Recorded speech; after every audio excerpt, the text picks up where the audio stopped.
Aprelin 28-də Qusar rayon icra hakimiyyətinin dəstəyi ilə rayon ərazisində fəaliyyət göstərən səhiyyə və mədəniyyət müəssisələrində akademik Zərifə xanım Əliyevanın anadan olmasının 102-ci il dönümü münasibəti ilə silsilə tədbirlər keçirilib. Qusar şəhər OK hospitalında baş tutmuş tədbirdə əvvəlcə ümumilli lider Heydər Əliyevin, akademik Zərifə Əliyevanın və ölkəmizin ərazi bütövlüyü uğrunda canlarından keçmiş şəhidlərimizin əziz xatirəsi bir dəqiqəlik sükutla yad edilib.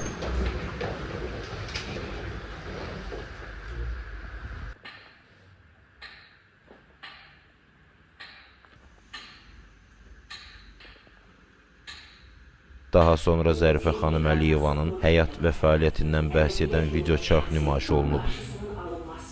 Bu sosial davamlı infeksiyon xəstəliyin kökünü kəsilməsində mühüm xidmətlər göstərir. 1959-cu ildə namizədlik dissertasiyasını müdafiə edən görmə orqanının patologiyası ilə daşındı. Tədbirdə çıxış edən Qusar rayon icra hakimiyyətinin başçısı Sahir Məmmədxanov, peşəkar həkim, dünya şöhrətli alim, akademik Zərifə xanım Əliyevanın zəngin elmi irsi, Azərbaycan səhiyyəsi və tibb elminə misilsiz xidmətlərindən bəhs edərək, əsil ziyalı kimi mənalı ömür yolu keçmiş Zərifə xanım Əliyevanın nəcib niyyəti və xeyirxah əməllərinin ona əbədi yaşarlılıq qazandırdığını qeyd edib. Belə alimlərin qarşısında hər zaman baş əymək lazımdır. Mənim üçün bu həyatda 3 ixtisas var. Biri müəllimdir, daha doğrusu başqa həkimdir, biri həkimdir. Cəmiyyətə sağlam adam lazımdır.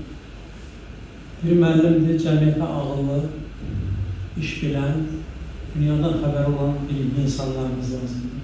Biri də heç şübhəsiz ki, bizim əskərlərimiz, zabitlərimiz, hərbçilərimizdir, vətəni qorumaq üçün. Məhz bu ailənin yetişdirdiyi bala bugün vətənimizi, torpaqlarımızı düşmənlərdən azad edir və azad torpaqda yaşayır. Bugün gözümüz aydın hamımızı məhz ailə başkomandanın rəhbərliyi altında Xocalıya bugün köç var. Bu böyük bir hadisədir, böyük bir xoşbəxtlikdir. Əlbəttə olur, bizlər nəsə çatışmır. Yolda biraz düzdür, suda biraz düzdür, işıqda problem var, gazda problem var. Ancaq heç unutmaq lazım deyil ki, dünya tarixində təqribən 14 minə yaxın və ya biraz çox az müharibələr olub. Çox az halda, xüsusilə son 18-ci əsrdən bəri tarixə baxsaq, torpaq azad edən sərkərdələr çox olmuyor. Sonuncu yüzillikdə ümumiyyətlə bilmirəm, olub olmayıb, mən görmürəm, hər halda zaman tarixə vərəqliyəm. Buna görə də